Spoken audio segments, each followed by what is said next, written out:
Izvi zvinovengwa nemuroi Gilbert Nyamanindi Nyati family vatenga mota guys 2025 Toyota GR Sport 0 mamaira vatenga ku Sekunda Toyota and welcome back to the channel. Please don't forget to like and subscribe. Vamwe tiri pano kuita ma prefect social media madaiso masoderana padhuze matiratedza zvebota remba menyu asi ivo vachiziva chavakafambira pa Facebook vashanda nesimba vana ava guys zvinodadisa izvi. Pane vanyorawo vakati congratulations, may the Lord continue to bless you and your family, keep the faith, brand new vehicle, cash deal, no installment, makaropafadzwa. Atisi kuziva kuti vari kukombewa nanani vakatenga ne installment asi tiripo ndechekuti vanhu vari kuvafarira. Yangu va congratulations maita zvakanaka.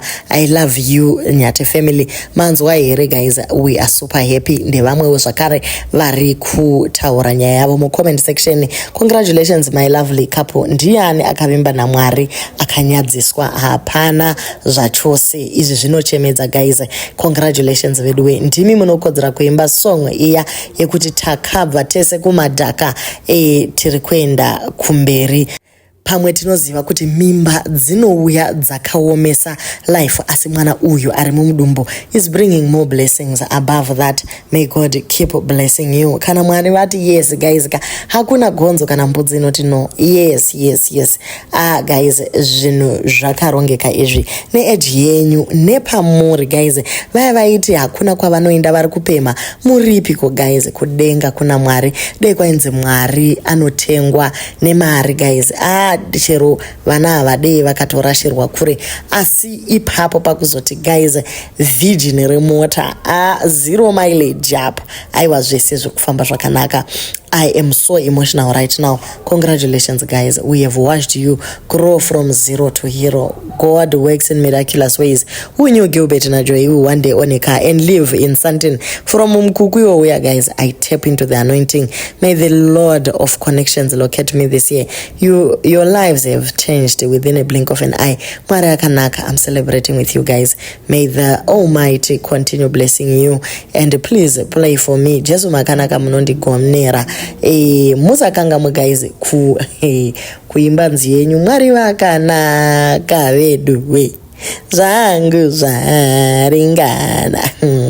Aiwa mogona here kudrive tingotangane ipapo ameno but tiri kuti isusu Mwari wa Joy, Mwari wa Gilbert na Mwari wa Barnabas kwamakavabvisa vana ava takakuonai uye zvaiva mumaziso edu tisingakangamiwe navheko lupa. Haiwa guys, nhasi wonai tiri kupembera kubva kumkukukuya tiri kungoti Ebenezer ndimi matisvitsa pano. Nyati family nemanagement yenyuka, we are happiest for you. Zvinovengwa nemuroi chete izvi. Look at you Makoti. Guys, she's also looking good. I also told you guys kuti ndakakurotai maenda mberi miri kwemakungwa. Nhasi date ndiani 2025. Thank you Lord, whenever you bless this couple remember yewonesu veduwe urimbinga iwe. Mota yawatenga is about R1 million. Nyati Maremera Street, cash deal, pasina chikwereti. Muri kuenda mberi. Takakona muchisekwa pane imwe post ku Twitter. My heart got so. I scrolled through the comments to see if anyone defended you okudzora vanhu but no one did. This confirms kuti nyangwe mukaita vavengi, God will always come through for you when the time is right. Blessings upon blessings. Kusvika vanoseka midzimu yavo yavatoresa nemvura iri kunaya vamwe vachibudirira hazvityise zviya guys. The more yavanotaurisa the more blessings dzichiuya. Maprefects aya paFacebook muripi nhasi miswe inopetwa yopinda mukati tichiona vekwanyati vachi chaya mahazard kana kuti kunonzi kufremba kana kuchinja magiya clash kana kuti automatic zvinongozikamwa nevane mota kwesu tozvisiviripi. Thank you guys so much for watching and do leave your comments on what you think about couple yedu yaenda mberi.